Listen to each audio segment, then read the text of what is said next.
Nice to see you. You wrote in your most recent column that the media keeps losing to Donald Trump. How so? Is it a trap that the journalists are falling into?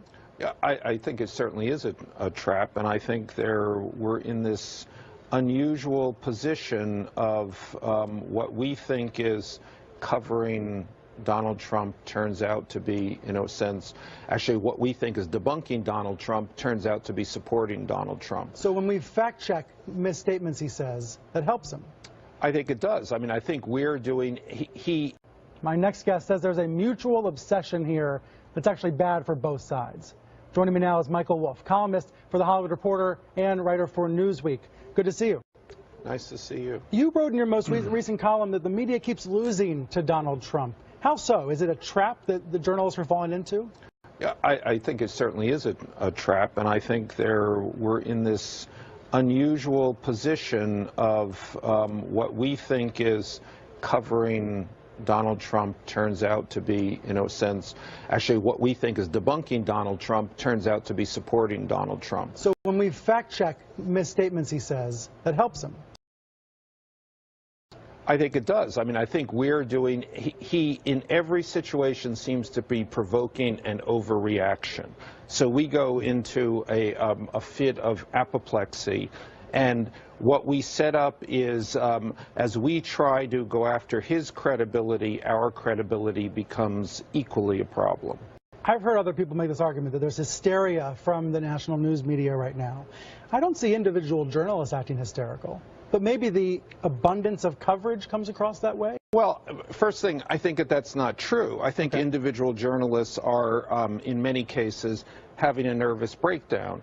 A good example, The New Yorker. The New Yorker has 100 years, has had one style of journalism, very detailed, very close reporting. Since the election, David Remnick, the editor of The New Yorker, has gone off in fits of bloviation, never seen in The New Yorker before. No facts, no nothing. He knows nobody in this new administration has done no reporting, and yet the world is coming to an end, in his view. Remnick, if you're come on the program, debate Michael Wolff, but let me channel him for a moment. He said to me at a recent panel discussion, this is an emergency. Journalists have to act differently. It sounds like you just disagree with that. Totally. What is the emergency other than the fact that he is personally offended and upset and worried? You also made the point about reporting. You've been doing reporting on this administration, interviewing Kellyanne Conway most recently for a THR profile. What did you take away from your conversation with Kellyanne? I mean, I think actually, I mean, I'm a famous bloviator for many years, and I think that one of the things about this new circumstance in this new administration is that you got to get in, you got to meet these people, you got to talk to these people, you have to see what's going on. Are you just sucking up to get access to the White House?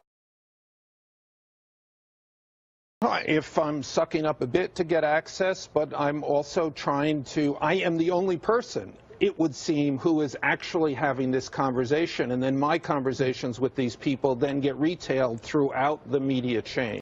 Your columns do get a lot of pickup, that's true, but is it appropriate to be writing these pieces that are attempting to maybe go a little easy on them in order to gain access?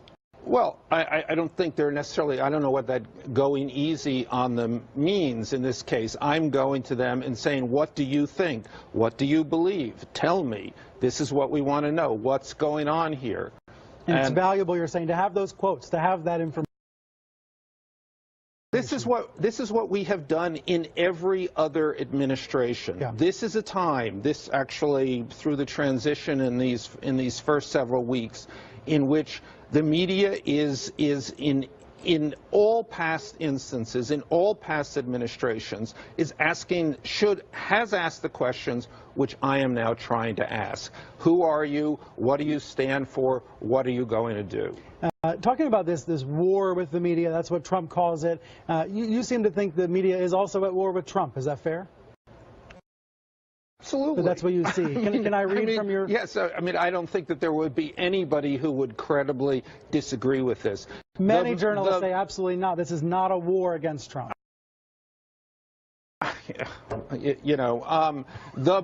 it's just like preposterous.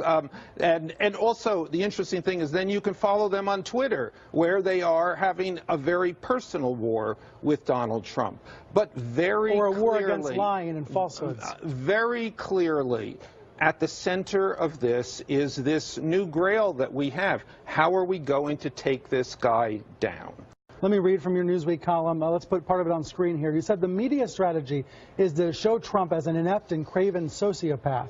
The Trump strategy is to show that media people are hopeless prigs out of touch with the nation. And then you mentioned me. You said the media correspondent for CNN turns to the camera every Sunday morning and delivers a pious sermon about Trump's perfidiousness. I hope I pronounced that right. Tell me about that particular issue. Do you feel that my style is wrong or my substance is wrong, trying to fact check the president? I think it's, and I mean this with truly no disrespect, but I think you can border on being sort of quite a ridiculous figure. It's not a good look to repeatedly and self-righteously defend your own self-interest. The media should not be the story. Every week, in this religious sense, you make it the story. We are not the story. There's room for 1 hour a week on CNN for this? Listen, I love your show. I just wish you wouldn't turn to the camera and lecture America about the virtues of the media and everyone trying to attack it. The media will be fine. The media doesn't need defending in this moment?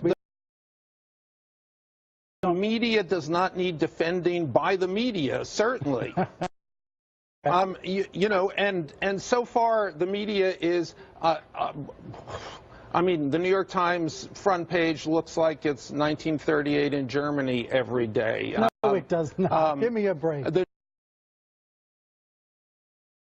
New Yorker is, as I say, has left all of its standards behind and now become, an opinion vehicle constantly. You either think this is an unusual presidency or you don't, right? Isn't that the divide? You either think this is a highly unusual and fact-free world, or you don't. It seems that you think this is sort of normal like every other presidency. All new presidencies are unusual. I think this is unusual, and I think it's actually a great story, and which is why I am, like all of us, spending every day on it. So, but there's a very interesting distinction here to make, and many people are not making this. We spend time on this story because it's so interesting. True.